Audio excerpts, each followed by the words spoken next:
Hey guys, today I'm gonna show you how to create group chat on iPhone. So at first open iPhone message apps.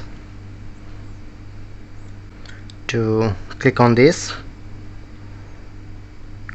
to type your number or name,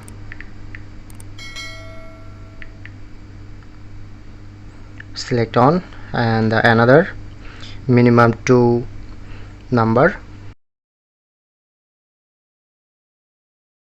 and click on to at first send some message like hi. To click on okay. Now showing here to group. Now already creating group. So look here, this is my group to 2 person.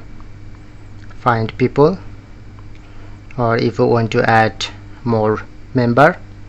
So that's it, that's how you can do it.